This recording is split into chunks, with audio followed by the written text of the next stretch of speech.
So welcome sa ating class today, Technology for Teaching and Learning, AEC-PCK4.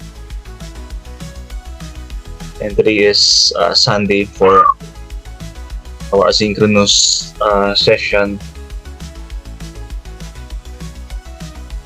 And first off, going to introduce myself. Ayan, but reminder lang sa mga attendees natin online. So I know that today is Sunday and maybe you are sleepy, some are doing something. But just in case that you are online, yan, so take your time to listen to me. Mamaya lang matulog ng gabi. Okay, and I have my introduction for myself. And so that is my full name, and those are my credentials. My email address.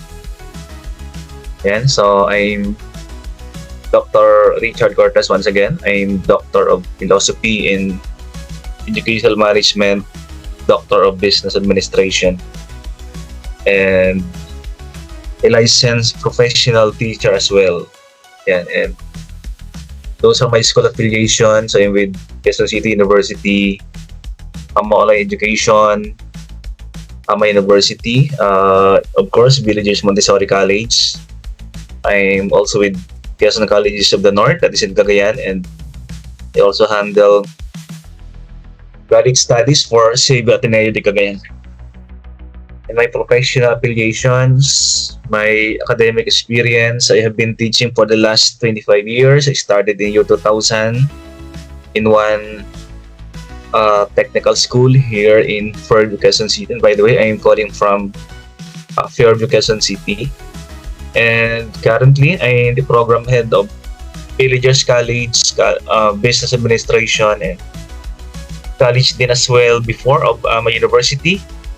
And currently, I am also the Dean of Quezon Colleges of the North, that is in Cagayan. Maybe you have somebody here from Cagayan, and those are my academic experience. I already came from National University, Miriam, Metro Manila College, STI, and also I'm a Pagkakowa accreditor. And I also, before the academe, I was able to work in the industry as an accountant before as finance analyst, maybe in early 2000 up to early 2000 to early 2004, like 2003 2004. And starting from those years, I already concentrated on the academy. I also publish papers. I already have like 16 publications, and that is my portrait photo. And here in the TCP, I've been connected with BMC for the last 5 to 6 years. I handle also senior high school students. I handle practical research and ABM subjects dito sa Villagers Montessori College. And of course, during Sundays and Saturdays, I handle graduate school and TCP programs. And I know some of you have been oriented or already have copies of the vision, mission, and philosophy of the school. Ating philosophy dito is a total quality education. We believe that intelligent quotient plus your emotional quotient is equal to the total quality education. And our mission, of course, is to develop learners to be empowered, well-rounded, holistic, and productive students using the Montessori style of education. And we're looking forward for the vision, envisioning holistic individuals and as they pass through transformative periods of life by means of total quality education, intelligence plus emotions is equal to total quality education. Ito yung ating mga PMP, Vision, Mission, and Philosophy of the school. And ito yung ating grading system here. So attendance are being graded, although there is only 10%, but pag kayo absent, and you can't avoid being absent because Sundays and Saturdays are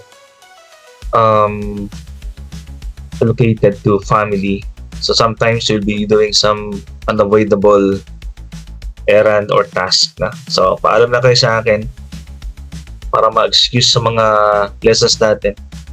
And of course, yung sharing, participation, that is 30% of the total grades. And I also give online quizzes. I don't give in-class quizzes, no? I give online. I give the link, then you can open the link like in the evening. And of course, we have independent learning activities to be uploaded sa ating mga MS Teams. So that is your total class standing 70%. And of course, we have major exams. We only have 2 major exams, the midterm and the final exam. So those are 30% of your total grade. So class standing and major examinations lang ating breakdown ng ating grading system. And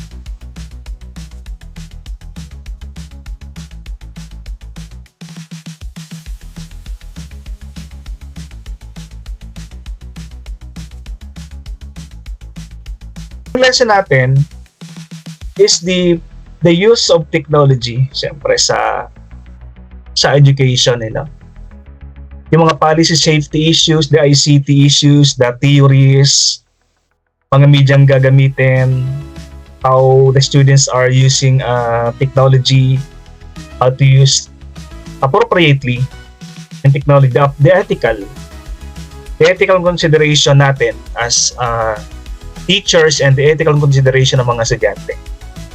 Kasi for the longest time, kasi I started teaching year 2000, but we have not been using technology before. I think we started technology on my end, I started using technology sa yung modern technology, guys, kasi pag sa amin technology, kahit yung papel technology yan kahit yung graph, over the projector, the acetate, that was technology before. Pero siyempre, we are talking about the latest technology. Speaking of the latest technology, I can remember that I started using that in 2015. Before pandemic, kasi in Ama University, we have been using online starting year 2015. So, na-expose ako sa online classes 2015 pa lang. Samantalang ibang school, they started after the pandemic or starting pandemic year 2020. So sa AMA, sa isang school ko, we are ahead by 5 years. They've been using different LMS in delivering the lessons to the students. I can remember, yung Zoom dati, hindi ko pa alam gamitin Google Meet, hindi ko pa alam gamitin. Ginagamit namin dati Moodle, pero wala pa siyang camera. Then we were surprised na pwede pala magklase na nasa bahay ka, tapos mga estudyante mo ay nasa kabilang country. Totoo, kabilang country, kasi may mga estudyante akong kabilang country. Kasi I teach doctoral sa AMA, estudyante ko nasa Africa, nasa Canada, nasa Toronto, ganun yung doon. So this subject is involves in communication. Ang alin, yung lessons na dinideliver natin. Pwede isang online lecture, pwede isang email, pwede isang video. Kasi pag synchronous tayo, I'll be using video recording. Pwede sometimes I do podcasting. I use email, messaging, online, my YouTube channel, I give them my Then we also involved in developing, kasi we are using technology also in developing knowledge, hindi lang pag-deliver ng knowledge. Example, sa mga researches itong MS Team, guys, itong MS Team na ginagamit natin, this one is a good format kasi ang MS Team is can be used in collaboration as technology now. You can use this one in collaboration. If you are not yet familiar with the MSC na ginagamit natin, ito, no?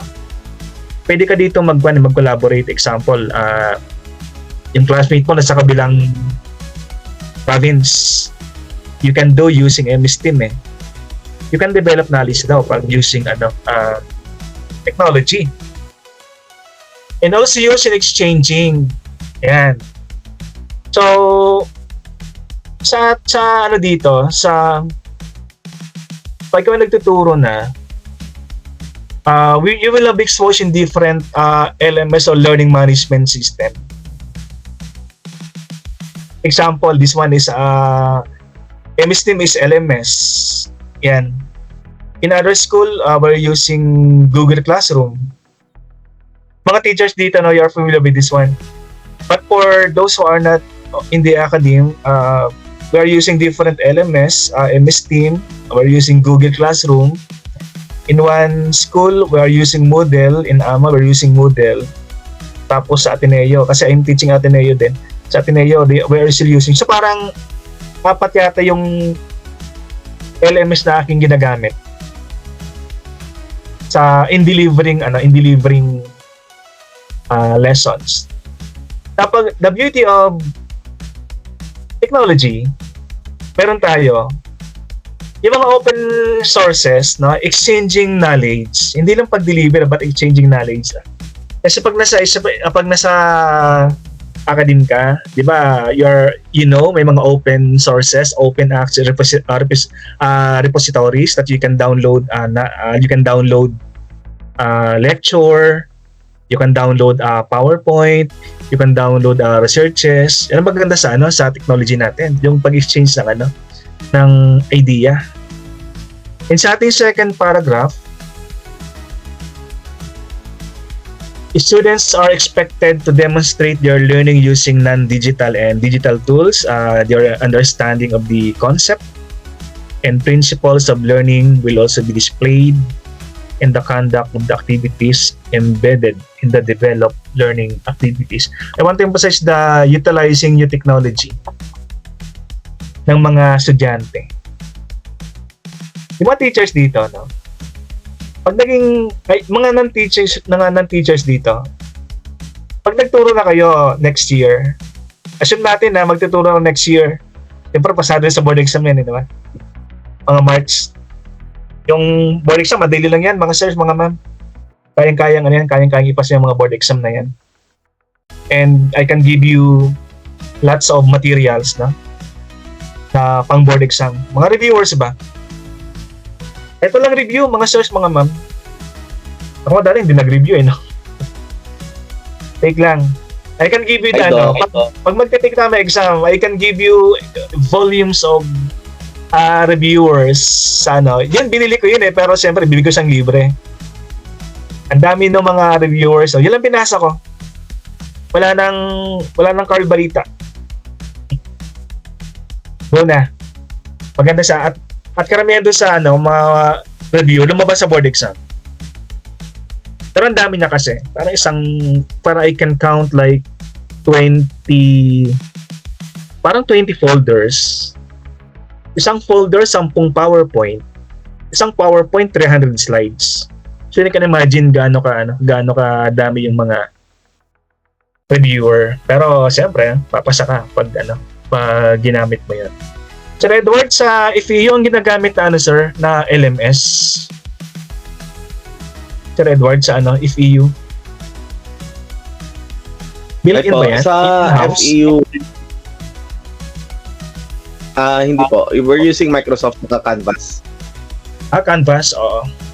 Yun lang ang parang yun lang hindi ko pa nagagamit na LMS. Nagamit ko ng Moodle, nagamit ko na yung itong MS Team, Google Class, yung Canvas, di ko pa ginagamit siya. Buong FEU, sir, yun na ginagamit Canvas. Yes po. Pagkatapos, sa lahat ng school, si FEU yung pinaka for me kasi nasa business ako ng school automation, so na-observe ko, sila yung pinaka digitally connected. Like for example, kung magtuturo ka, sa classroom mismo magsa-scan ka ng QR code. Yun yung sign in mo as a professor. Ganon din yung paglabas. Pag nakalimutan mo naman, ipapacheck mo sa CCTV. So yung CCTV nila very active, talagang umaandar. Yun. Ganon siya ka digitally connected. Tapos yung mga tools namin, as much as possible, kung pwede in-house development nila. Oo. Iyon, in-house. Karamihan in-house yun, no? Yan. Galing ni Sir Ace Lagman na. Doc Ace, no? Anyway. Okay. So yan ay mga Doc, estudyante, no? Yes, sir. Yes, sir. Apo. Doc, clarify ko lang. Kasi di ba ang tinuturo nyo, technology, tama po ba? Oo. Apo. Sa board exam ng LEPT, kasi di ba nag-realign tayo, nagbago raw ng curriculum na ituturo. How will it affect us po sa itinuturo nyo? Salamat po. Hindi ko pa nakita yung bagong curriculum sa kwan doon sa board exam. Hindi ko pa nakita yung alignment. Ano ko kwan kay Ma'am Doc Dulce yung kwan, yung alignment ng lesson tapos yung kasi ay sa ating part dito meron kasing ICT, di ba? Mayroong ICT tayong part ng lesson dito. Yung last board exam ko may nakita ko ICT din So parang pero hindi naman lahat ng ICT nandoon sa board exam Parang may nakita akong dalawang a couple of questions sa board exam na connected sa doon sa program ng ICT. Kaya dito sa aking ginawang syllabus curriculum, pinasukan ko siya ng ICT. Yung framework ba ng ICT na gagamitin. Doc, the reason why I'm asking, naka-enroll kasi ako ngayon sa review center, pero online lang. Nagulat ako. Sa board exam? Apo, pero online lang. Nagulat ako, meron mga topics na entrepreneurship kasi yung bachelor's ko So yung major ko raw, TLBE. So nagulat ako, merong about fishery, agricultural economics, na mako-cover daw.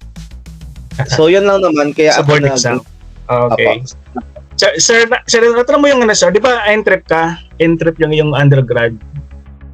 Kasi sa board exam may specialization Nalaman ang specialization mo kasi example pag-accounting mo, social science specialization mo. Kayo ba ganun din? Especially social science? Yung ibang based doon sa batch ko, na same kami ng credentials, nag-graduate sa VMC, TLVE sila. Okay. Kaya may entrep. Hindi pala kasi social science no? Kaya pala may fishery. Kaya pala may fishery kayo kasama sa depende sa major mong entrep. Tsaka nag-entrep Sir Edward, tsaka nag-entrep ng undergrad mo? Sa PUP, sir. Okay. Santa Mesa, Yun nga pala. So, align talaga sa mo? Sa specialization mo? Fishery. Yun nga sir, po may question ka, sir? Never kami naturuan ng fishery kasi. So, nagulat nga ako. Kasama pala siya sa board exam. Oo. Yun po. Kasi depende sa specialization. Sa accounting undergrad, walang fishery kasi. Excuse po, sir. Jimwell, may question ka, sir? Opo, kasi napag-usapan po yung specialization kasi may friend po ako nag-take ng board entrep din po siya, entrep major. Tapos last year lang po, yung nakuha, yung specialization na po is Soksay po, social science. Soksay? Opo, I don't know lang kasi kung kay sir, bago po yan, itong lang. So, don't know lang kung nagbago kasi yung previous kasi na yung kaklase ko nagkuha din ay Soksay po yung specialization na sa kanya. Opo. Okay. Baka nagbago yung PRC, pag entrep ka talagang i-align talaga sa undergrad mo. baka hindi na isama, baka alisin na sila sa Soksay. Parang separate na ano na Opo, yung specialization. Kaya may fishery. Kailan sa nag-take sa Jimwell, yung class kakilala mo?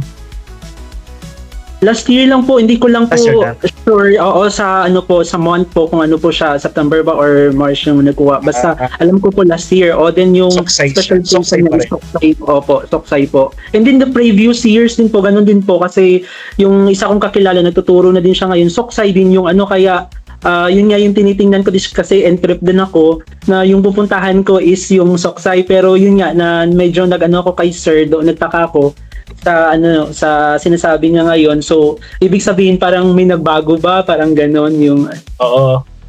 Tingnan ko Sir Jimwell, baka iniisip nga baka mamaya pag mga entrep, may bago ng specialization talagang stand-alone na hiwalay sa Soksay. opo. Mm-mm. Yung papasok mga pang-entrep na talaga, no? Opo, thank you po. Opo. At least Ano, na-mention po ni sir kasi yung mindset ko talaga is Soksay nga po yung Soksay. pupuntahan ko. tingnan natin yung kwan. Opo. Kung may bagong realignment. Kasi nagre-review ka na nga ng pang Soksay, biglang iba yung kwan. Pero ano ba ang specialization? Kasi pag ikaw ay business, accountancy, Soksay talaga yung kwan yung kanilang pag HRM ganun din. Soksay kasi may mga kilala akong kwan. May kilala akong mga nagte-take din, Soksay din yung kanilang mga Anyway, sa board exam naman doon lang magkakaiba sa specialization. Pero sa professional education tapos general education pare-pareho kayo. Sir, excuse me. Yes. Sir, doon din ba? Sir Norman. Sir, yun nga, yung tanong din po ni Sir Jimwell. Nangyari po ako, sir, eto po, na nagkaklase po, kumbaga, nag-take po ng TCP, pero inaasahan ko po na Soksay naman po yung Specialization. makuha ko. Yes, sir. Kasi kumbaga, ang worry ko po nung una po, kasi yung partner ko po, last year po, nag-take din siya dito, tapos pumasa po siya, Soksay din yung nakuha niya. Kasi medyo po hindi po ako ganun.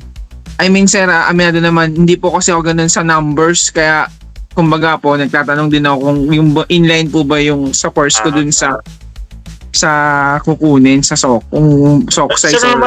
Sir Norman, anong undergrad mo? Human resource po. Management. Soksay nga. Soksay din Kasi po. BSBE yan eh. Okay. Human Resource Management, di ba? Yes sir. Iris Oo. Manila po. Oo, Soksay nga yan. Okay. Ngayon, anyway, hindi naman puro math sa Hindi naman puro math sa sa board exam pag social science. Okay. Merong math, pero bilang na bilang mo. Opo, yun nga po sir, kaya medyo talagang malakas, talagang kumbaga po confident din naman po na sabi ko makuha po yung sa board. Kasi ang worry ko lang po talaga nung una, kasi may kakilala po kami sir, sa iba naman siya nag-pick. Somewhere, hindi ko po alam kung Arellano po sila nag-pick. Oo. Hindi po inline dun sa binigay, kumbaga math po yung binigay sa kanila, pero hindi po siya inline dun sa course na kinuha niya ng undergrad. Kaya yun lang naman sir yung confusion ko. Kaya po Kasi pag depende sa example, mga math major, yun, dami talagang mathematics doon, nalalabas sa board exam. Pero IT sa siya inyo sir, may math, hindi nawawala yung math eh. Opo.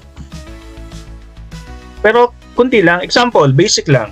Ito, board exam, social science. Kasi social science din ako eh.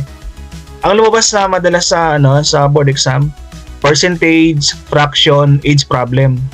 Okay sir. So bilang na bilang mo talaga. Hindi Sir, nawawala yun eh. Sir, first and foremost talaga, ba't po ako nag-take ng TCP, sir? Kasi po, ilan beses na rin po ako kailangan po sa government para din po, kumbaga, sa security of tenure. Oo. Ilang beses na po ako nag-CS, hindi po pumapasa, sabi ko. Baka kailangan iba po, baka kailangan mag-try naman sa iba. Baka sakali, sabi ko po. Oo. Parang ganun din. Parang sa CS mo lumalabas sa math problem, parang ganun din sa Ang hirap lang kasi sir, sa CS sir, dati po kasi nagre-review din po ako sir.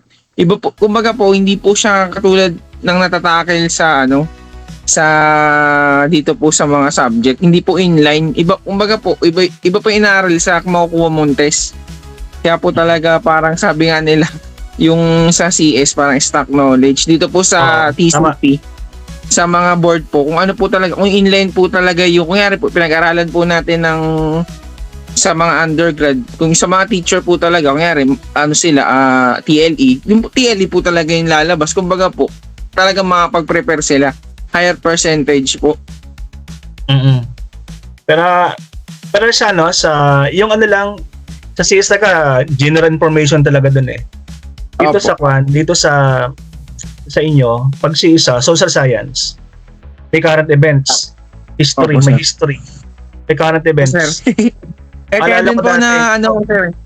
Kaya din po talaga, sabi ko, subukan ko po mag-TCP kasi hindi naman po sa talagang history, mahilig po ako sa history noon.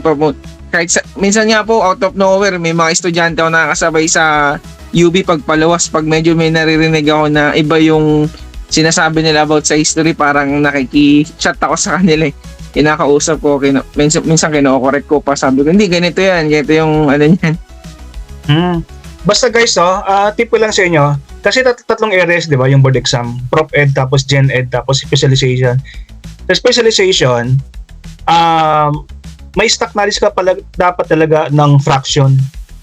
Kasi hindi nawawala yung math. Opo. Basic algebra. Opo, sir. Pero konti lang konting-konti lang. Percentage problems. Ganon. Percentage problem, mga age problem, percentage, parang pera. Alala ko dati, ang tanong magkano interest eh. Pag-deposit sa bangko, tapos magkano interest. Yan, simple yan. Tapos current events. Alala ko, may tinong dati sa board exam, saang country yung nasunog para may forest fire. Inabasa ko, Australia. Sabi ko, buti nabasa ko. Current events yun. No?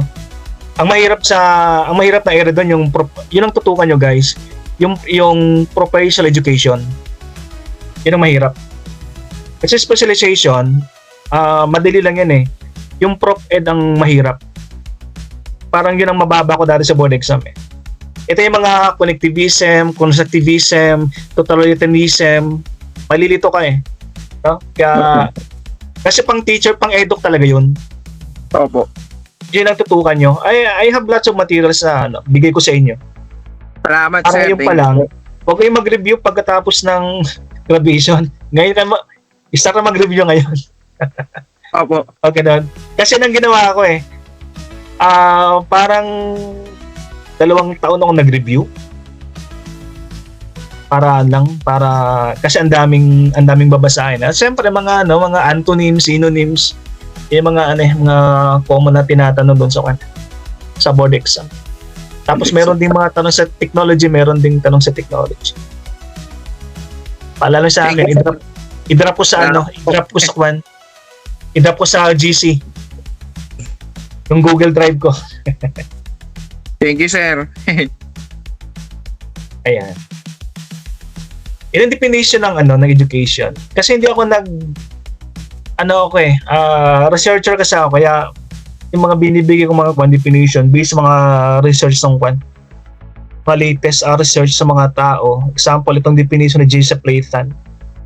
Kasi pag sa libro tayo kumuha guys ng mga definition, yung libro published 2022 pero sinulat siya 2019. So ganun katagal yung hindi updated yung mga libro. So mas maganda yung pag ikaw ay naghanap ng skills sa internet, mga research ang hanapin nyo, journals, ganun, para para mga latest yung mga nakalagay doon sa anyway. Saka sa BMC naman, marami pumapasa sa BMC dito sa inyo. Kahit wag nang mag-review kasi ang review talaga mahal din, parang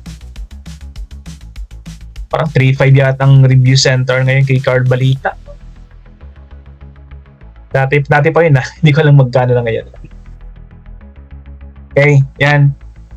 Sang knowledge daw, we communicate we develop and we exchange the knowledge. Hindi lang tinuturo, no, ng mga kwan. Kasi pag teacher ka, you're not just communicating yung knowledge daw. Dapat we also develop in collaboration with the students, with other people. Kasi sa isang environment, sa isang klase guys, sa isang klase lang.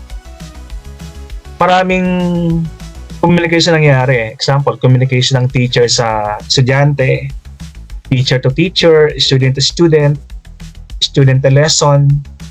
Yan. So, we develop by collaboration. Ang usong ang pinapauso na sa academe, yung pag-collaborate. Kasi ang teacher hindi na sa spoon feeding eh. We also learn from the student. Ako, aminado ako, may mga times na mga estudyante ko, mas magaling pa sa atin yung iba eh. Pero hindi naman palagi, no? Pagdating example sa technology, kasi medyo may edad ka na, di ba? Kasi may ginawa akong research back in 2023. Ang result ng aking research, yung mga prof daw ay mahina. Hindi naman lahat ng kwan, pero ang covered kasi noon ay mga government schools, UCC, PUP, QCU, no? Sabi ng research ko, na resulta ng aking research, daw siya, yung mga faculty daw, compared to students, ay magaling sa content creation and communication ng faculty compared to students. Pero, pagdating daw sa digital technology, mas ahead daw yung mga estudyante sa Hindi naman lahat, but generally, mas madali daw maka-pick up mga estudyante. Hindi naman, pero mga target mga target ng mga government schools, siyempre sa government schools hindi naman ganun kaganda yung mga facility. Hindi tulad sa private school na napakaganda ng facility. Kaya mga faculty, limited yung kanilang mga know-how pagdating sa technology. Kaya mga estudyante, minsan mas magaling pa raw. Ako aminado ako, no. Pero siyempre sina Sir Edward hindi to papatalo. Pero may mga time ng mga estudyante, aminado ako, mas magaling pa sa akin pagdating sa technology. Example, sa editing ng video, gagaling ng mga edit. Alam nila mga software na latest na ginagamit. Samantalang ako dati ginagamit InShot na apps. Sila high-tech yung ginagamit. Minsan nagtuturo pa sa akin mga estudyante. So ganito po pagdating sa kwan, sabi ko, paano mo ginagawa yan? Kasi I have them reported something, shoot a video.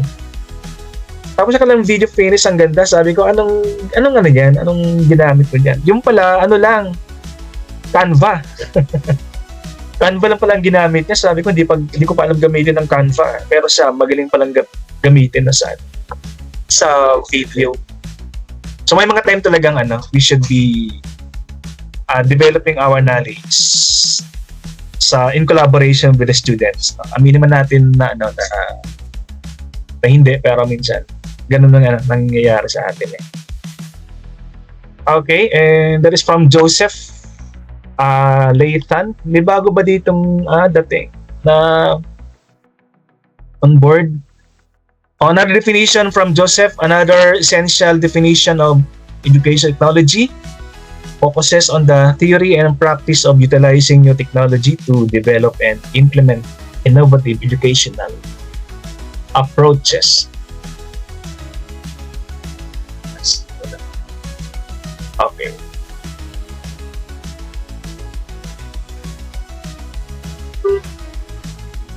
Alright. Education approaches. I started teaching in year 2000. Tinuturo ko dati parang management, no? Basic management. Then, dati napaka-simple lang yung ginagawa namin. Example, I was teaching accounting. So, papel namin sinusulat yung mga accounting entries. Then later on, we used dito, Microsoft Excel. Yung later on sa AMA, ginamit namin yung yung SAP. SAP sa sa accounting.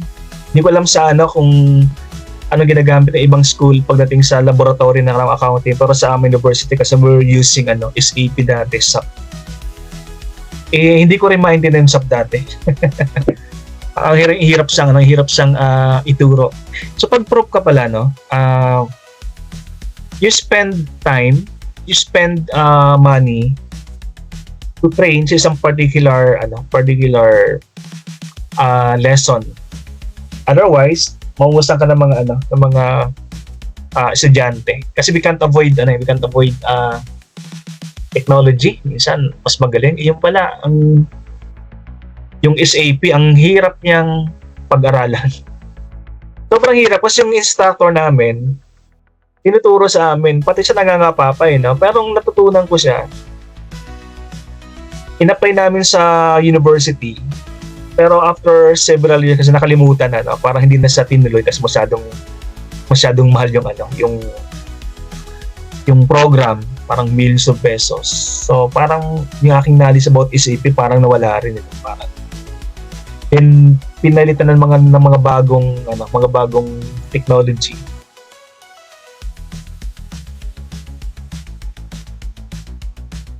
And dito, importance bakit yung technology dapat embedded or incorporated sa mga lesson ng mga estudyante. For the teachers, mga faculty, para sa akin, technology naging mas productive yung faculty. Pero sa mga estudyante, first benefit, pag ginamit ko ang technology sa mga estudyante, at later on, magagamit nila ko sa kanilang future career. Kasi may mga estudyante ma'am, talagang sa ibang subject, example sa accounting, parang hindi pinapansin pero pagdating sa isang subject na meron siyang technology, parang napaka-active nila. And later na nag-graduate siya, ang kanyang course ay accounting, pero punta siya sa IT, yung pala ang kanyang pinanghilig ay IT. Yung pala yung sabi ko, ba't in the first place, ba't hindi ka nag-IT nung college? Sabi sa akin. Kasi sir, yung parents ko, accounting talaga yung gusto. Pero ako talagang gusto ko mag-IT. Kaya pala siya naging natutulog pa ibang pag-accounting sa akin, natutulog, then pag ibang subject napaka-active niya. Importance number 2, technology addresses diversity in learning styles. Ito, mga sirs, kita mo ba dyan? Ito, sir, mga sirs, natatandaan ko to, Ito, tandaan nyo rin, Technology addresses diversity in learning styles. Sa education kasi, yung mga nakabasa na neto, iba-ibang estudyante natin, they have different learning styles, they have different intelligence. Kasi may tinatawag na multiple intelligence sa pag-aaral. Ito yung theory ni Gardner. Ito ang tandaan yung mga search na lumalabas sa board exam ko. Importance number 2, technology addresses diversity in learning styles. Sabi ko kanina, tandaan nyo si Gardner, Howard Gardner, Kasi ito, I can recall this one. Lumabas sa aking board exam si Howard Gardner. Sabi kasi ni Howard Gardner sa education, mga estudyante natin later on, they have multiple intelligence. Iba-iba yung kanilang intelligence, they have different learning styles. For example, may mga estudyanteng magaling sa visual, magaling sa logical, math, musical, interpersonal, intrapersonal, kinetics. Yung mga estudyante yung ganun Yung bang, pag tinuro mo verbal, sila naintindihan. Pero pinakita mo sila mga graphics, illustration, mas na-appreciate nila yung mga ganun. Take note, may mga estudyante tayong mahihain, pagdating sa recipe mahihain. Pero pag pinakanta mo, magaling. Eh, may mga estudyanteng mahina sa interpersonal. Pero sa intrapersonal magaling. Maganda sila. That is one reason, sabi ni Gardner, why we should be injecting technology sa education. The one reason is to address the diversity in learning style ng mga estudyante. Kasi hindi puro. Kaya pag nagle-lesson ako, guys, if I may just share to you. Pag nagle-lesson ako, hindi puro yung lecture na ganito. Pag asynchronous, I shoot a video na pinapakita ko na. Kasi may mga estudyanteng they love browsing YouTube channel. O sabi you love YouTube channel. Kasi ganito gagawin ko. Yung mga lesson ko, upload dito my YouTube channel. Then, I will give you the link na aking YouTube channel. Then, you watch my channel. Yung iba, pansin ko mas pinapanood nila yung yung channel ko kaysa makinig. Kasi sabi nila, pag nasa channel yung video, they can always pause, play back, they can slow down the video. Kung mabilis, pwede nang bilisan. Pag nagmamadali siya, pwedeng bilisan. Pantalang pag ganito raw na real time or synchronous, parang minsan hindi sila makasunod. Sige, i-shoot kaya aking sa video, basta mag-subscribe pa yan, panoorin natin para kung That is my style of addressing mga At sometimes may mga estudyante rin mapapansin mo rin na mahiyain. Estudyante ako dati sa isang university, Pag pinag-recite mo, talagang ayaw mag-recite, umiiyak. Pero pag pinag-shoot mo ng video, currently may estudyante lang ganito sa isang school. Pag tinatawag mo siya, mag-recite. Tapos, pinipili ka, kasi mag-participate ka dun sa activity, magtaas ka na kamay, ganun. Para matawag ka sa activity, ayaw talaga. Pero binigyan ko ng activity na mag-shoot ng video narrative about a topic. Ang ganda ng kanyang video. Doon pala sa madaldal sa video. Pero in person, hindi pala siya, hindi sa masyadong ganun. So, different different personality. Maybe yung some of you here, mga ibang teachers dito, maybe you can share na may mga estudyante kayong ganun na extreme. Mahina sa ganito, pero pagdating sa ganitong area, magaling naman sila. Baka meron ditong taga-DepEd, that you can share kung may experience kayong ganito, na isang estudyante ay extremely weak or shy sa isang area, pero sa kabila, sobrang galing. Meron bang ganun? Di ba nakaranas ng ganun mga dito, mga taga-DepEd? Anyway, third one, technology gives students the chance to interact and collaborate. Kasi itong MS Team na ginagamit natin, maganda siya pag na-utilize fully ng mga estudyante yung features ng MS Team. Kasi dito, they can collaborate, they can type, di ba? Tapos pag sinubmit mo, they can download, they can add more doon sa ginagawa. Example, nagamit namin itong MS Team sa research. Kasi mga estudyante, siyempre, dito kasi sa BMC, ang style is hybrid. Example, first 9 meetings are online, then the last 9 meetings are face-to-face. So pag online, and ang subject is research, so they have difficulty kasi magkalayo sila, di ba? They are not together every day. So, ginagamit MS Team. So, they can collaborate. Example, they can type dito sa MS Team yung kanilang mga research. Then, yung isang member naman, pag di-download, they can add more. They can edit. They can edit yung research. Then, you have the finished product. So, they are collaborating online because of this one of technology. Kasi dati, nung wala pang MSIM na ganito, they will type, they research, they isasend dun sa classmates, tapos pag na-receive sa input ulit, send ulit, no? Sa MSIM kasi, pag nag-type ka, upload mo, diretso na. Pag dinalo ng kabila, nandun na yung na input. And if they had to add something, they can edit. That is the beauty of MSIM.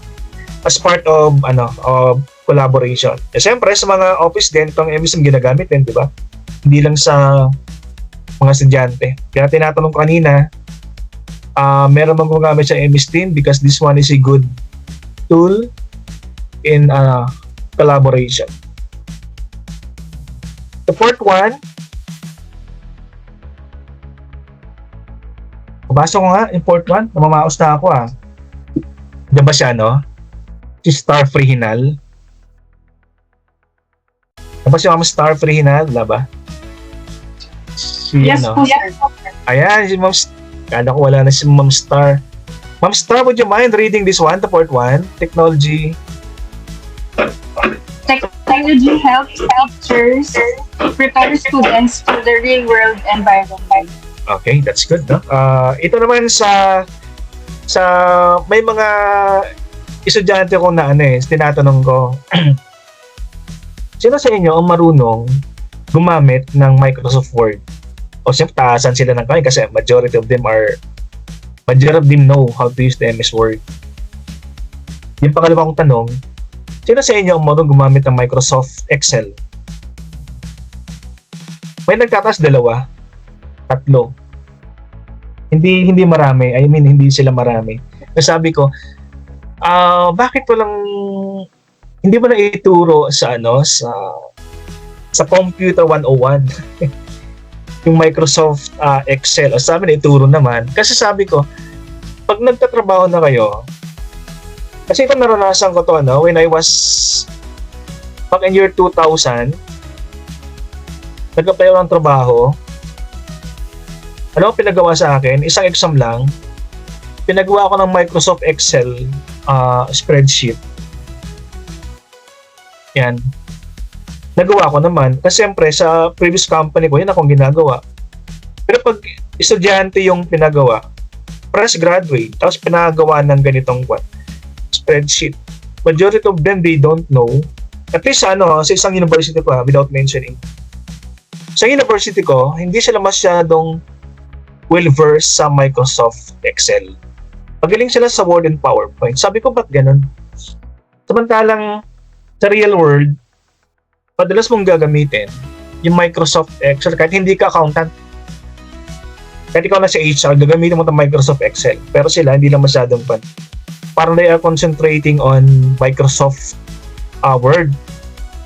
Ito lang real environment, office environment, talagang gagamit ka. You can't avoid Microsoft Excel. Sabi ko siyang ganun. Kasi ang ginawa ko sa kanila, kasi ganito na lang. Kasi alam ko, pag ikaw nagtrabaho na, yung Microsoft Excel ay talagang gagamitin mo. Sige, I will train you. Although hindi naman ako masyadong magaling sa Microsoft Excel, I know the basic kasi I have been using this one. Unang labas sa Microsoft Excel, 1995. Ginagamit ko na siya. Sa mga estudyante ko, tinuruan ko, libre. Microsoft Excel. Libre siya. Mga basic lang Of course, may mga advanced na Microsoft Excel. May mga basic naman. Basic tinuro sa kanila. Kapag nag-apply siya ng work, they know how to use the spreadsheet. Hindi lang yung Microsoft Word and yung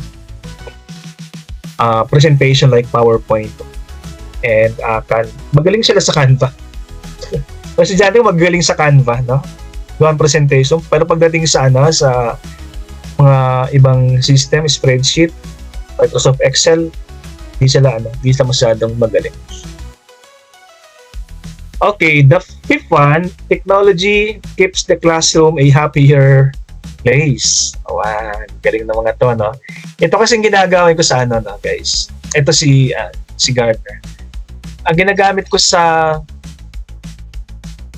classroom, kasi ngayon, mga estudyante, may inaantay sila, Pansin ko may inaantay silang parang pasabog mo. Kapag hindi mo to ginawa, nakaka-boring yung klase. So pag ikaw ay faculty, prof or teacher sa isang dapat meron kang something na magpapasaya sa mga estudyante. And you can use technology to keep the classroom a happier place. Maraming yung sa QCU before the start of the classroom. Ang pagising, ang ginagawa namin. Nagpi-play ako ng yung mga usong music ngayon. So parang yung pinaka-exercise nila, pinaka-calisthenics sa in the morning kasi ang klase namin 7 o'clock in the morning, calisthenics. Yung piniplay ko, parang tuwang-tuwa sila sa ganun. Tapos yung tugtog yung mga usong tugtog ngayon. So parang they are doing the exercise. Parang masaya. Hindi na inaantok. Ayan. And of course, marami pang ways na ginagawa ko dun sa amin. Example, minsan nagpapa-quiz. At pag gumamit ka ng traditional na quiz, kasi sabi ko, di na ako nagpapa-quiz ng in-class 1/4. Di na ako masyadong ganun sa klase, kasi that is parang traditional. Minsan ginagawa online. O kaya ginagamit ko minsan ibang activity ko. Saan ba ito nalilitan? Na pwede rin gamitin sa mga classmates sa inyong mga klase. Yung Kahoot. If you are using Kahoot, maganda siyang gamitin sa siguro sila Sir Edward ginagamit ng different sa mga quizzes. Kasi masaya sa pang quiz B, Yung ginagamit ko palagi pag collaboration. Example, you want your students to collaborate at the same time ay mag-take ng quiz. Ang ginagamit ko yung Kahoot. Kasi ang Kahoot, quiz na siya tapos collaboration pa siya. Kasi by group siyang ginagawa Okay, another one. Technology makes students more responsible.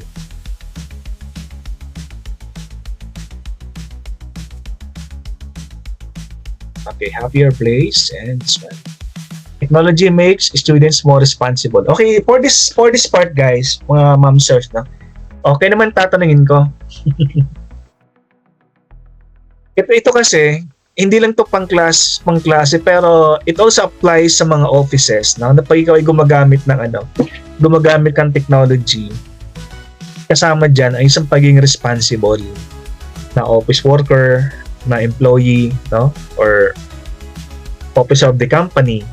Hindi na pag estudyante yung being responsible. Kaya itatanong ko sa inyo ngayon, mga ma'am, mga sirs, how do we go around with this one na technology makes students more responsible? Or in your case, technology makes a person, a user, an employee, an officer makes responsible pag gumagamit daw ng technology.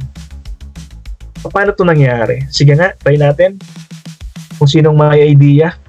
Technology makes students more responsible. Ano may idea dyan? Walang if you wants to volunteer lang, walang pilitan. Meron ba ang idea? Pag may technology daw, technology helps our students more responsible. What do you think?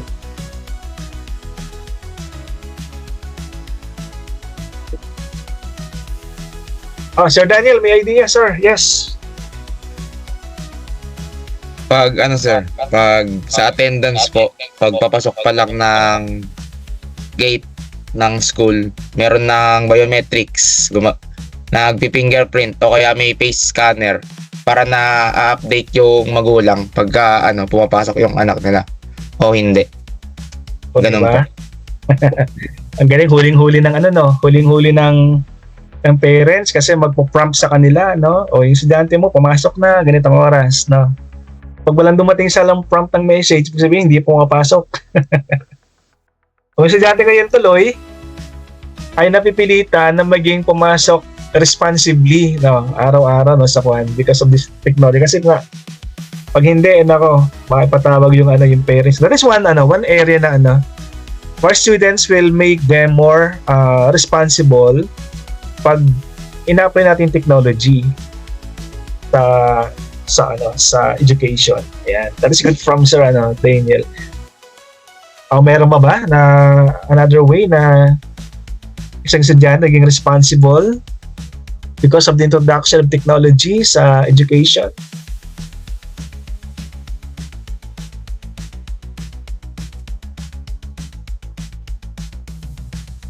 Ito si Ma'am Ara, no? Ma'am Ana, si Ma'am Ana yung CEO, no? Yes, Ma'am Ana, di ba?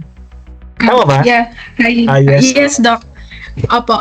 For our office, Ano ka ano po yan, Doc? Family name, Doc, Pagara. Okay. And your business, ma'am, is... Bali systems programming, Doc. We Ayun. deploy po mga school management solutions.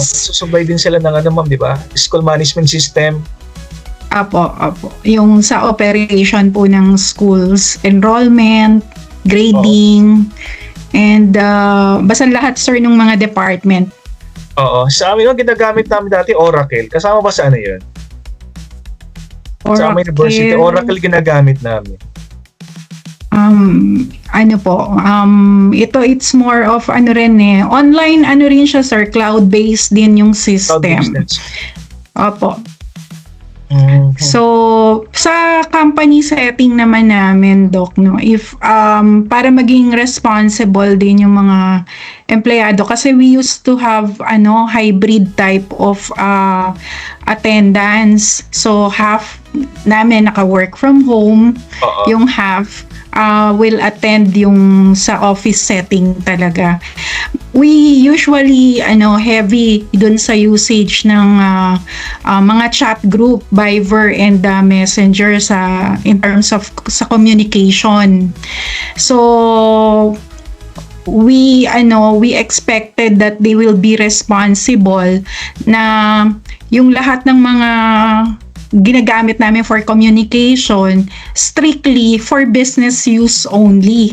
Hindi siya for anything na not related to business or mga chatting personal matters. So, isa yon dun sa protocol namin. And we always keep track of their attendance din, no? Minsan kasi pag mga medyo tulog, pag inoorasan namin, Doc, pag hindi sumasagot ng medyo ilang minuto na, meron kaming certain deduction na ina-apply to their payroll din. Kaya nagiging attentive din sila na even if they are working at home, they cannot be very complacent na para lang silang walang pasok. So, yun, Doc, yung isa sa application na ginagamit namin. Oo, thank you. Thank you, Ma'am Ana, no? We can Welcome donate po, din sa Doc. kanya. Yung kay Ma'am Ana sa office yun, But, guys, mga maging teachers dito next year, inaano natin, dito, ina-assume na natin, na teacher na ka next year, Pasara sa board exam. Kasi, based experience, naranasan ko na sila ni Ma'am Ana na nakakalimutan, kakaligtaan.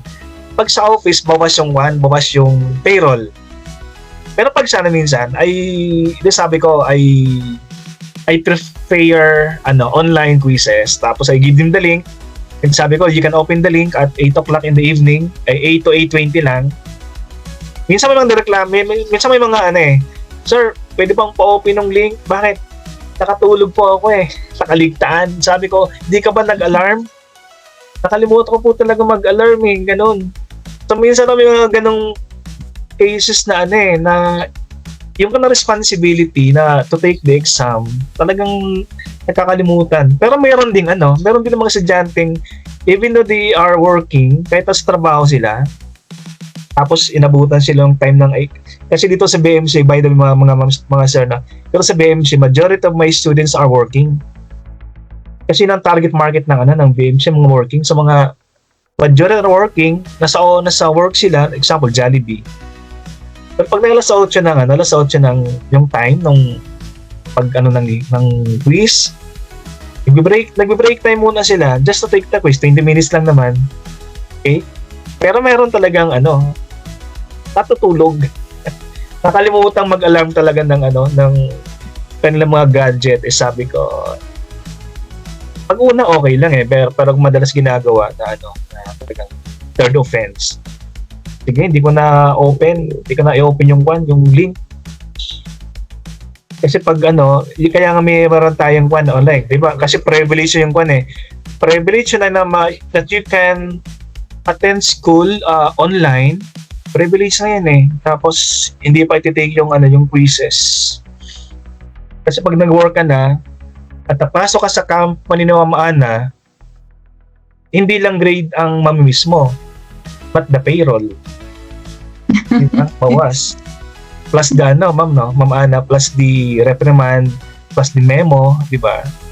Papasok sa 201 files nila. Yan. Kaya sabi ko, talaga.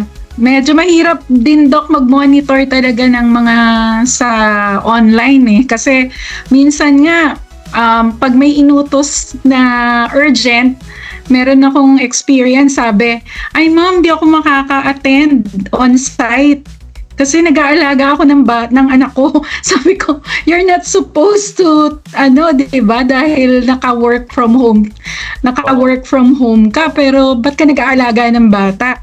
Mag-file ka ng half day.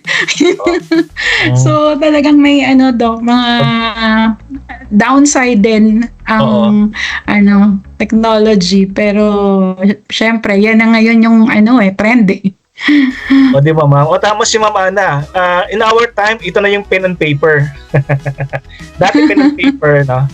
Pag tama, may talagang ganun, di ba Ma'am Ana, di ba? Privilege na nga niya mag-work from home. Privilege na yun na work from home sila. Yeah, di na mamamasahe. Kasi di dapat. Imagine, pag work from home sila, yung kanilang net pay, yung gross pay, yun na rin yung kanilang take home.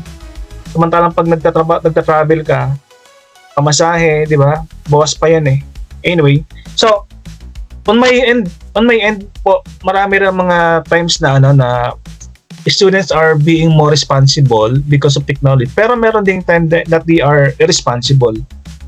Last month lang may isang estudyante na parang bullying, parang cyberbullying. Yan, tapos sabi ko doon sa pareho ko silang estudyante, magkaibang section nga lang. Sabi ko sa isa, oy, yung post mo sa yung post mo sa Facebook, sigurado naka-screenshot na yan. Baka i-accuse ka ng bullying, cyberbullying. Sabi sa akin estudyante, hindi naman siguro, sir. Yung kanilang pambabully talagang grade. Pareho silang girls. Pareho silang estudyante. Then several weeks, wala nangyari. Eto na, last week, yung binubuli nagpaalam sa akin, sir, absent po muna ako ngayon. Bakit? Pupunta kami Camp Crame.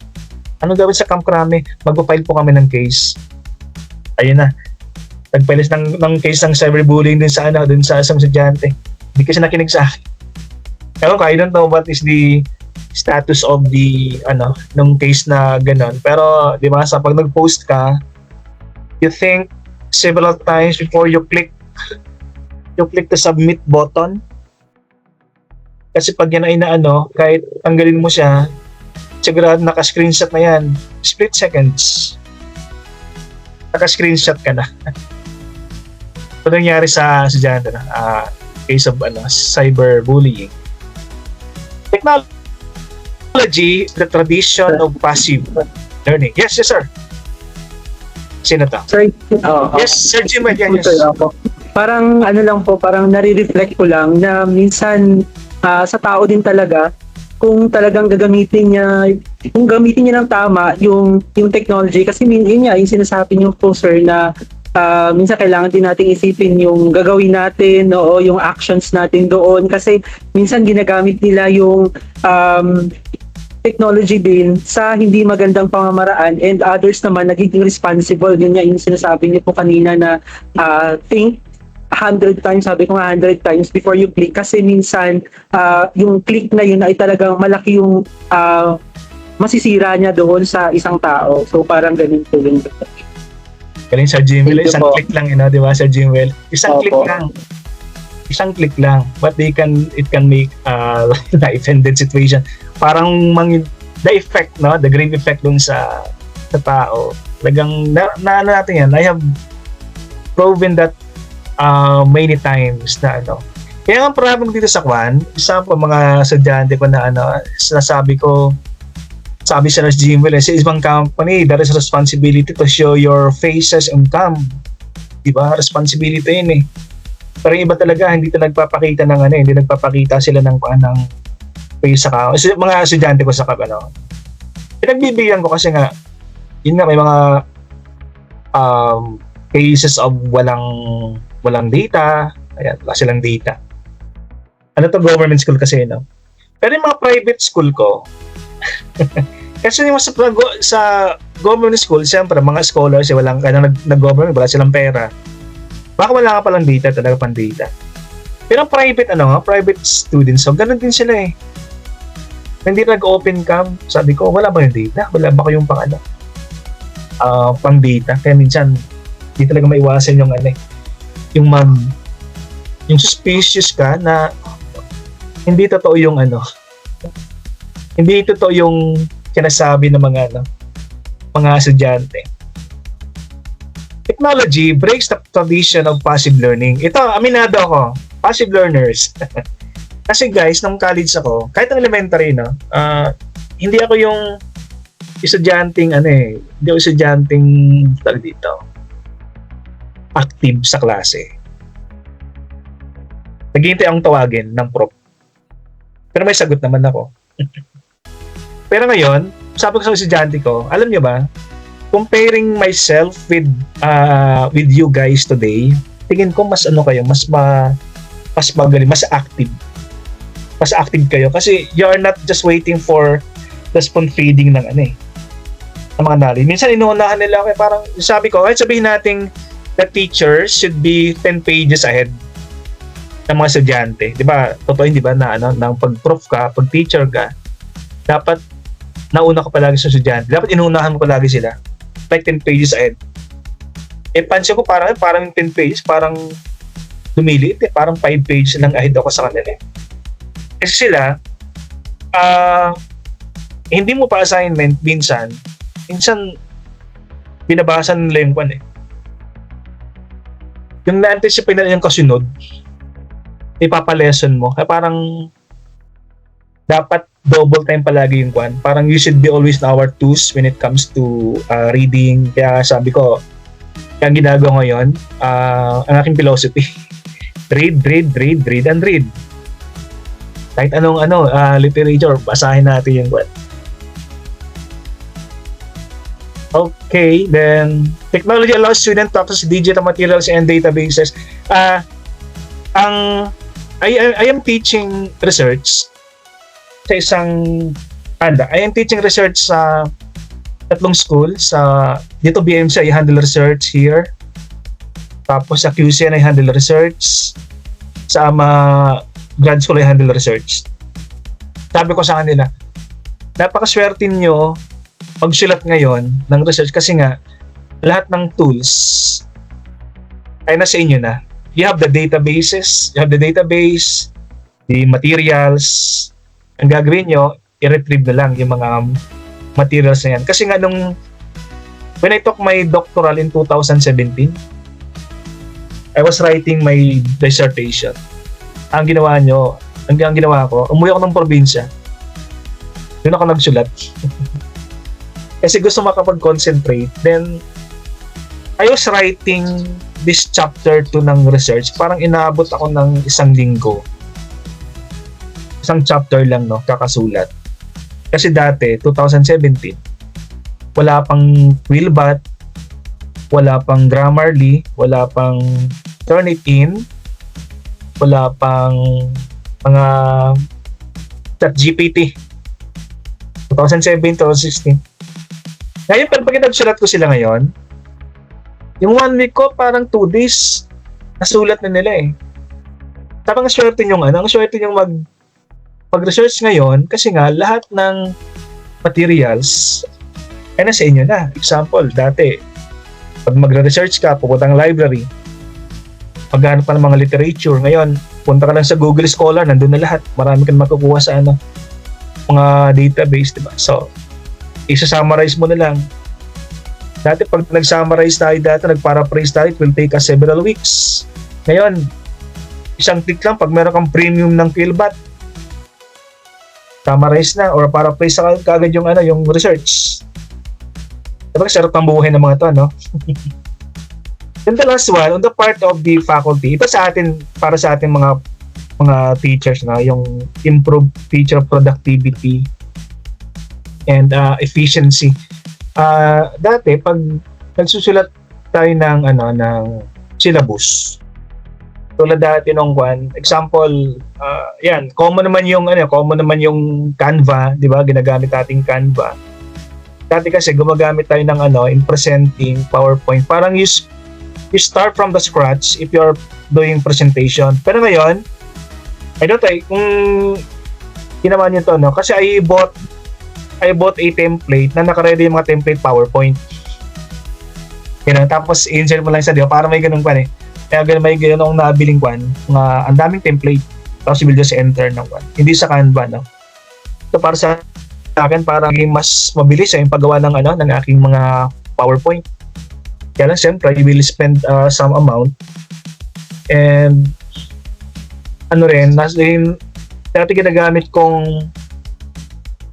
kong platform pag sa edit ng video kasi I shoot video for asynchronous session natin and asynchronous sa mga undergraduates ko. Dati ginagamit ko InShot. But ngayon, I invested on CapCut. Para mas mabilis yung pag-shoot mo ng video, no? Pag gumagamit ka ng mga naka-ready na mga template. Of course, ginagamit ng ChatGPT in research, right?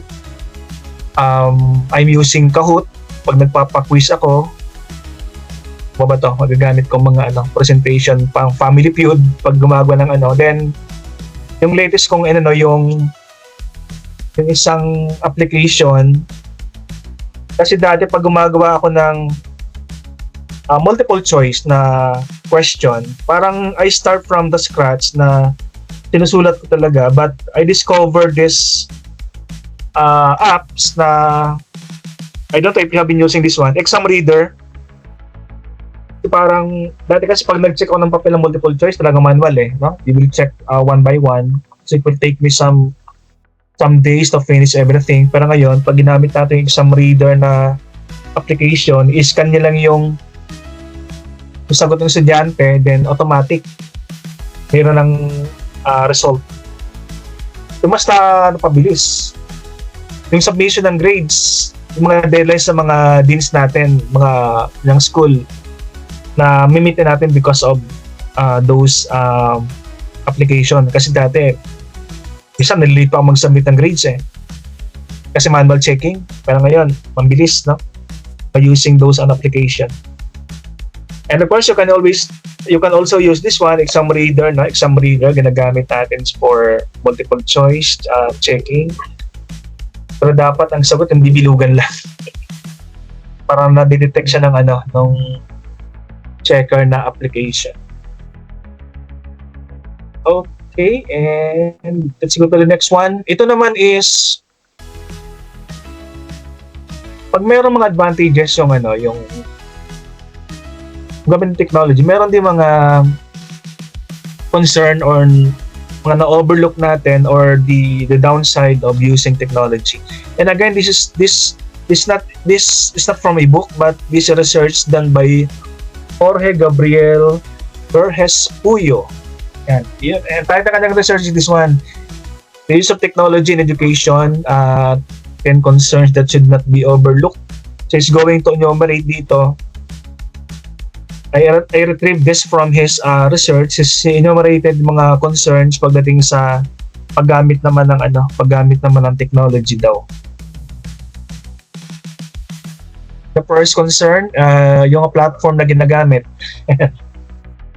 Sabi niya sa aning research regarding the use of presentation platforms in school settings, results show that the learning process did not depend on the presence of the platform, which is correct. No?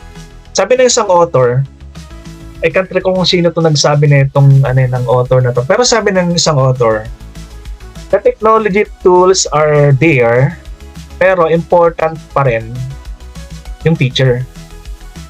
Isang classroom environment. So, ibig sabihin, we should not be over-dependent sa mga platform. Kasi nga sa isang setting, no? Sa isang school environment, ito lumabas din sa board exam. Sa isang school environment kasi may tatlong presence. Yung cognitive, yung nag-aaral talaga.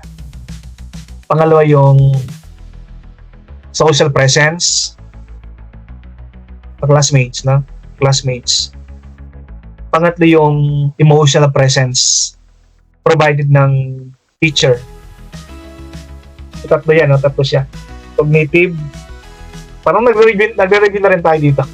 Cognitive presence, social presence, and emotional presence sa loob ng isang classroom. So, ibig sabihin, kahit meron technology is just a tool. What is important ay yung mga teachers pa rin na nagpapacilitate, nag-handle nung mga platform na yan, paano gagamitin yung mga resources, no?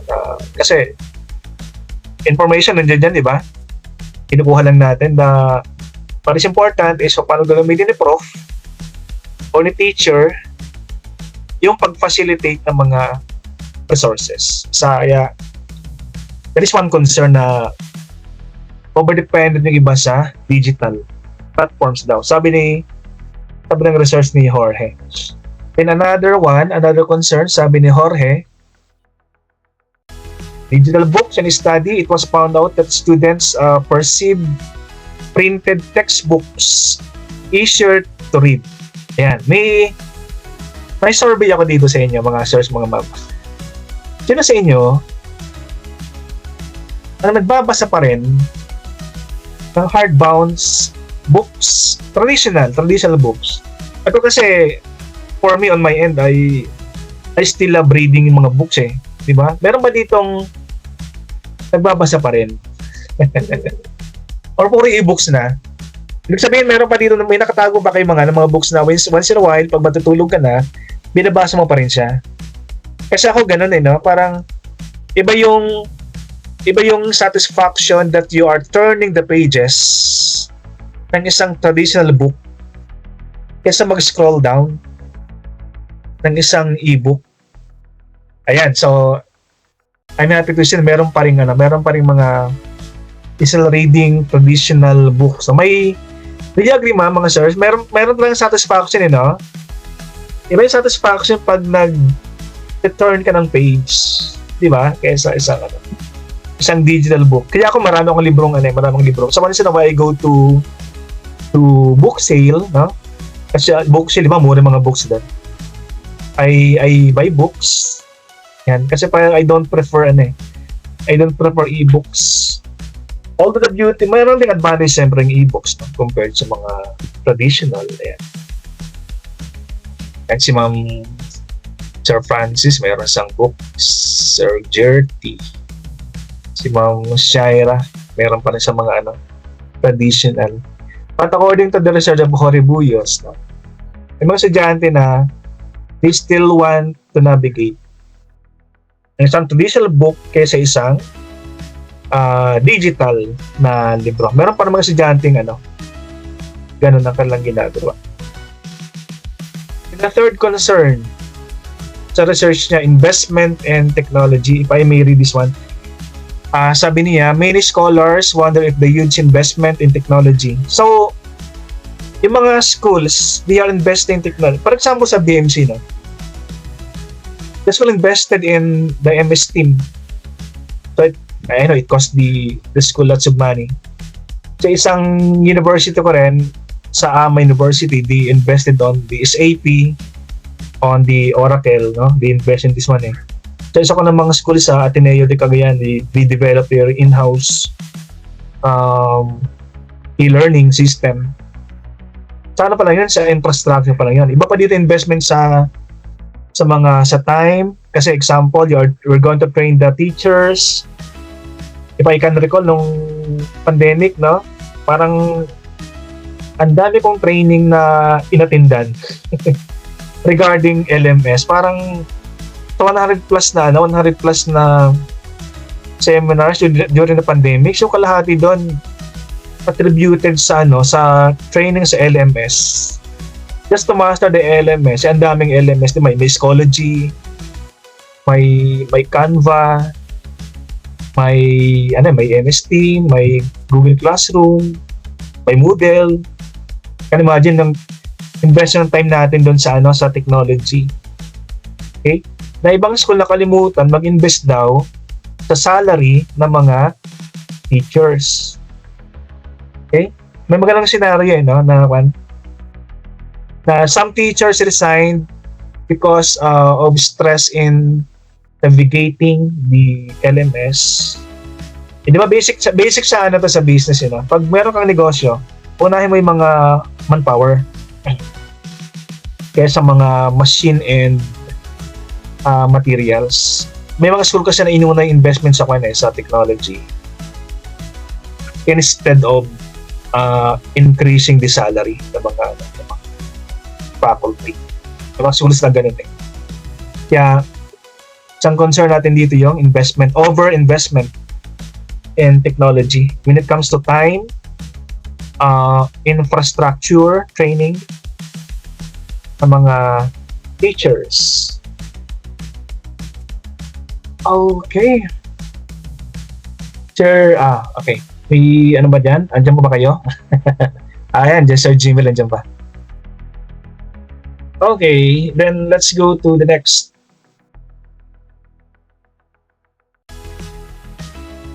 Digital schools. Ito naman, opposite. Sa research ni Jorge, I discovered na meron pa rin pala mga school na they prefer yung traditional school, especially in the United States ang scope ng research by the way is not in the country but in the United States. But in the US daw kasi may mga schools na they limit technology on campus. Example, limiting access to television on campus, limiting the internet access in campus, limiting the use of emails in campus. No cell phones or devices sa campus. So, meron pa rin mga school na they are limiting the use of technology. May mga digital schools, pero may mga schools pa rin na they are limiting the use of technology. Answer number 5. By the way mga sir, ito na bang last klase niya? Baka may klase pa kayo 4 Last na ba ako? Baka may 47 pa kayo. Wala na siguro. Yes po sir, last na po. Okay, tatlong lang talaga. Sobrang pag-apat, sobra na Okay, next concern, technology distraction. Ito. Common. Ito sa sa isang school, isang klase ko last time lang eh. I was holding classes, I was discussing something. Then, yung mga estudyante ko nasa likod. Akala ko nagbabrowse ng pinapasubmit ko, Yung pala nagsusugal. Yung sugal sa I forgot the name ng sugal eh. Ano yung ginagawa nyo? Sir? Ayun, scatter yata. Scatter tawag nila. Nagsusugal sila sa likod. Yan, so meron din mga time talagang we are distracted. Example, pag multitasking. Sabi ng isang research, may mga estudyante na pag multitasking daw, based on research to hindi ko to yung mga estudyante nagmo-multitasking, ibig sabihin browsing while listening, yung kalanggris na mas mababa dun sa mga estudyante na just listening sa kanilang mga prof in front. Kasi may estudyante tayong later on, di ba, experience this one, nakikinig sa'yo, the same time nagbo-browse. Yung sinasabi mo, parang di want to supplement yung sinasabi ng faculty or ng teachers in front. But according to research, ito nga ni Jorge, yung mga estudyante that have the tendency to do multitasking ay mas mababa yung grades doon sa mga estudyante who did not do multitasking or not using gadgets while in class. Yan. At least hindi naman sinabing lahat, pero may mga, yung kanyang scope ng research hindi naman global, pero may mga area, may countries na ganun yung nangyari. Yun ang result ng study nila. Concern pag-use ng technology, ayun kanina, mali, sorry to. This one is addiction. Sorry ha. Pero number 6 is technology addiction. Yung kanina, number 5, distraction. Ito, addiction. Electronic devices are overwhelmingly present in our society with a different degree of frequency.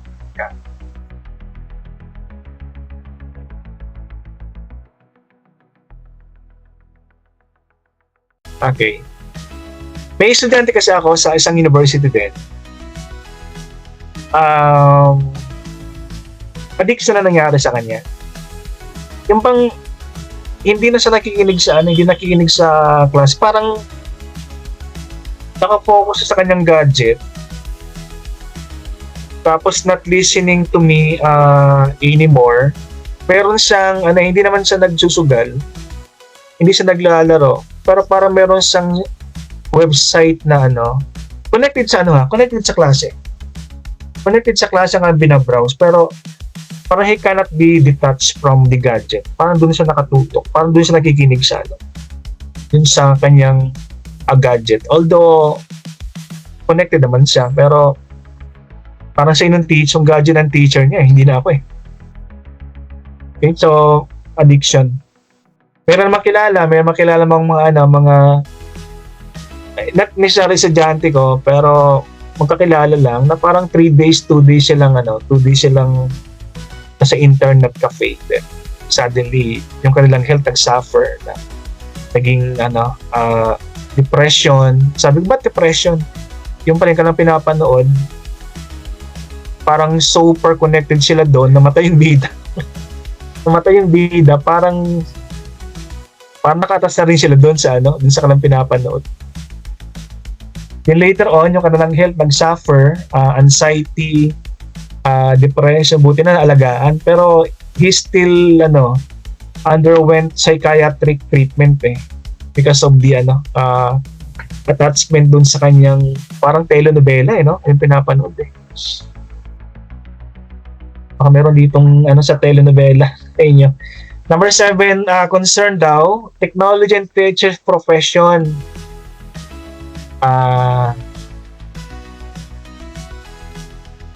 Ayan. Ito naman sa development ng teachers din. Kasi in the part of the teacher, example sa akin, ako, sa totoo lang, I handle 5 schools na puro technology na ginagamit. So sometimes, your health will also suffer. May time na talagang magkakatulog ka na lang because of this one, because of the... Kasi nga, pag nag-aaral ako, may bagong system, especially yung isa kong Sama University I handle doctoral students. May bagong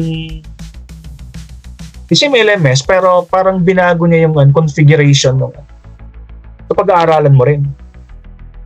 Parang isang 2 arong pag-aaralan siya. Parang wala ka ng time sa hindi mo pang mga ginagawa. Ayan. Tapos, in same university, ang tinuturo ko accounting. So we're using Excel. Microsoft Excel. Recording transactions. Mga estudyante ko, mga foreigner. Kasama mga foreign students they don't really know how to use Microsoft Excel. Wala talaga silang ka-idea. So pagtuturo ako doon, super toxic for me. Kasi nga, tinuturo mo yung lesson, tuturo mo pa ng Excel, about 40 students.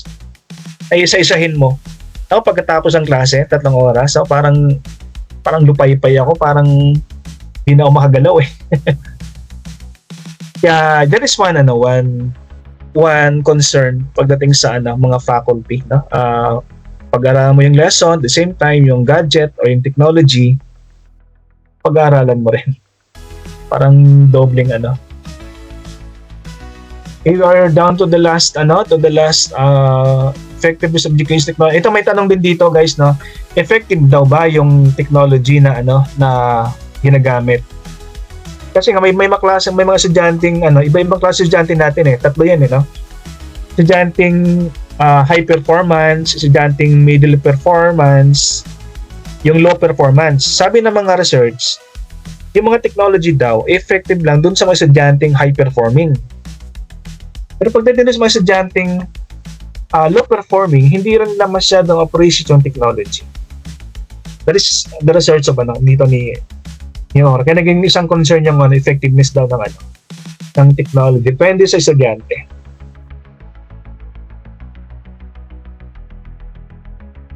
Social, ethical effects of technology. Ito very obvious ang reason, no? Depression. May isang estudyante ko kasi marami ng estudyante, sorry to tell you this guys, no? Marami ng estudyante, siguro mga 5 na, because of depression, committing suicide. Mga 5 na to when he started teaching 25 years ago hanggang ngayon, siguro may mga 5 estudyante na committed suicide. Ang reason, depression. Okay? May estudyante pa nga akong without naming the university, committed suicide noong pandemic. Ang reason, parang hindi siya gagraduate. Parang matagal na siya nag-aaral, parang 5 years, tapos hindi siya mag-graduate. Then he was bullied online ng mga classmates. Then, very obvious ang effect ng technology. Then the last slide for the day,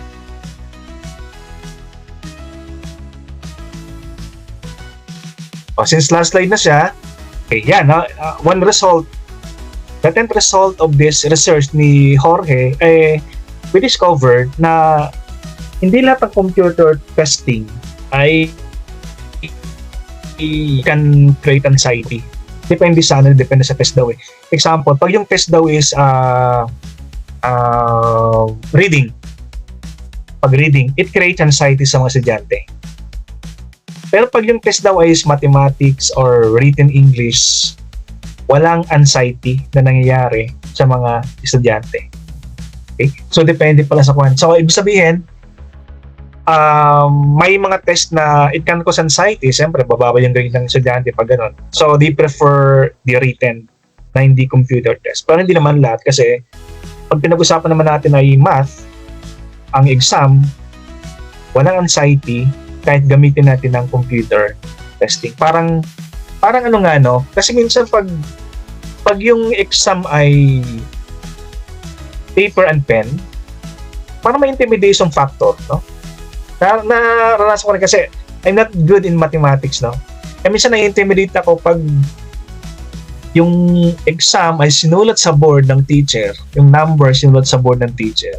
Parang kaka-intimidate Pero ibang estudyante daw, pag sa computer na nakikita yung question, hindi sa board, hindi sa papel, walang masyadong anxiety. So may effect daw sa dun sa performance ng isang estudyante. Ang galing, no? Meron palang ganun pa Meron palang ganun factor pag mga computer testing.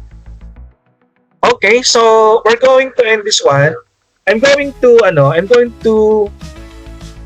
post the first activity para sa inyo guys. Ito lang to, madali lang to. Ipo-post ko sa I'm going to post this one sa ating group chat the same time sa ating MS Team. I don't know, alam niyo ba i-navigate yung MS Team? Kasi pag sa MS Team kasi meron kayong folder doon na assignment. Pag on my end, I post the activity sa aking assignment folder. So on your end, I know meron din kayong assignment folder na doon makikita yung activity na pinapagawa. I also post the activities sa ating group chat, pero siyempre ang submission activities through your assignment folder sa inyong MS Team, para pag bukas ko ng aking ng MS Team, sa tinginan ko lang, kita ko agad lahat ng mga nag-submit. At meron kasi meron siyang deadline. Example, if I set the deadline ng May 17, 11 o'clock PM, ayun, so nagdalak na siya. Pero siyempre, pag di ka nakapag-submit, you can always tell me, sir, pwede pang pa-open yung pa-unlock. So binubuksan ko naman siya pag hindi ka nakapag-submit na. Okay naman, binubuksan ko siya. Okay, so I'm going to post the link, the exam, not the exam, but activity number 1. Ano lang to, video lang to. You're just going to shoot a 1-minute video about the importance of technology in education. Yan lang naman. Okay, with that, we're going to end the session.